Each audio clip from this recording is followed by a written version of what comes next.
used to think peace was something you earned after fixing yourself, but it turns out it's something you choose, and choosing it changed everything.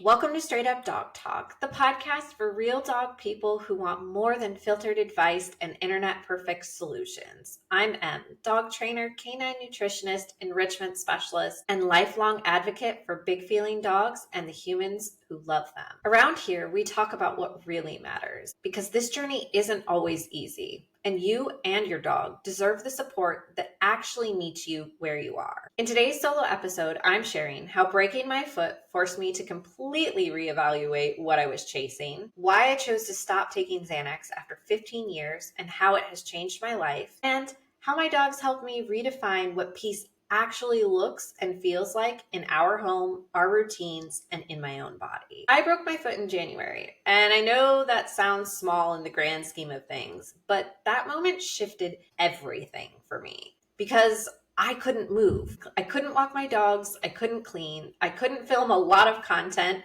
or even keep up with all of the little things that made me feel like I was doing okay. And in that stillness, I realized just how hard I'd been running. For 4 months, I was off my feet, literally. I had no choice but to sit with myself. And I started asking, what am I doing all of this for?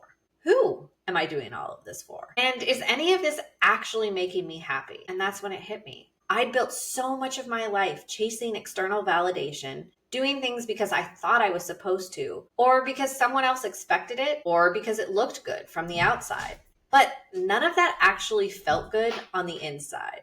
And for the first time, I gave myself permission to ask, what would it look like to be happy for me?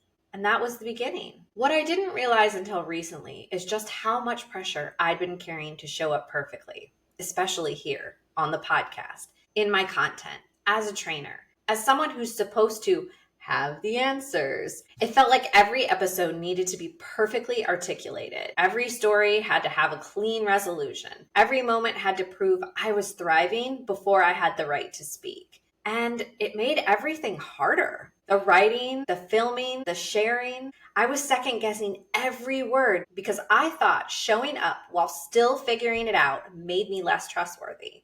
But here's what I realized. That's actually the part that people need the most. Not the polished finish line, not the expert mode, but the messy middle, the real human stuff, because that's where most of us are living anyway. Once I gave myself permission to share from that place, everything opened up. One day, not long after, Fitz was barking nonstop. And I don't mean once or twice. I mean everything set him off. A leaf, a car, a kid, a shift in the wind, a squirrel farting.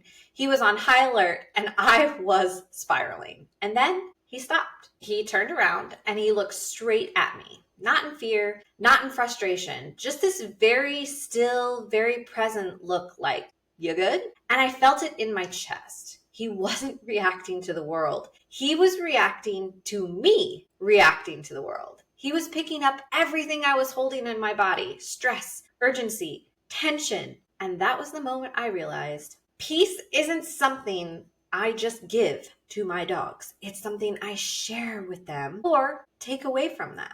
That realization changed how I showed up in the house, not just in how I trained or structured the day, but in how I carried myself. Because if I wanted peace in my household, I had to find it in me first. The next part is vulnerable, but it's real. And I want to talk about it. I started taking Xanax in 2010 after my surgery in 2009.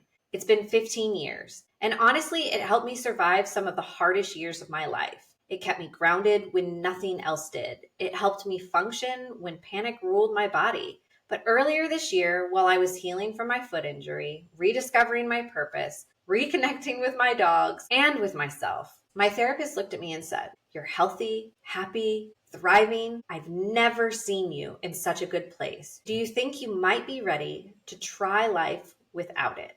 And I was scared. So scared. What if I had a panic attack? What if I needed it again?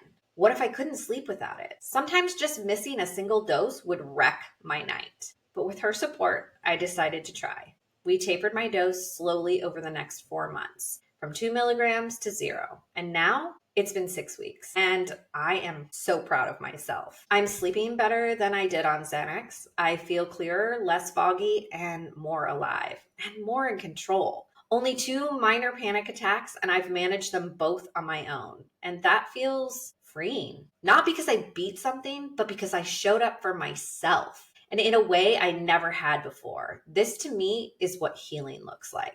Not dramatic, not linear, but full of tiny, courageous decisions. So what does peace mean to me now?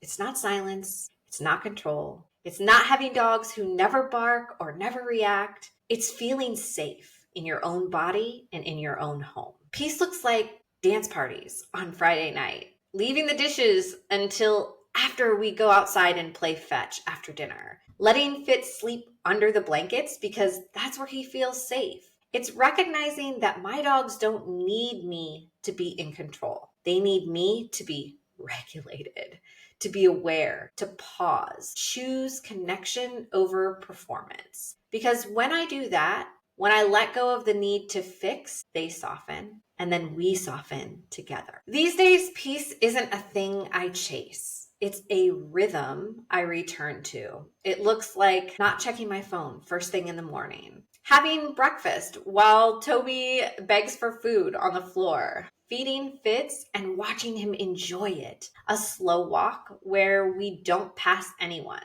saying no without guilt, laughing without performing, crying without apology. It looks like a nervous system that trusts me again. And it looks like 2 dogs who aren't perfect, but feel safe because I feel safe. If you're navigating something hard, whether it's healing, letting go of perfection, or just trying to catch your breath, I see you. You don't have to be perfect. You don't have to have it all figured out. And you don't have to rush, but you do get to choose peace. Thank you for being here and listening to this story. If it resonated, send it to a friend who needs it. And if you're chasing peace too, I'm right here with you. See you next time on Straight Up Dog Talk.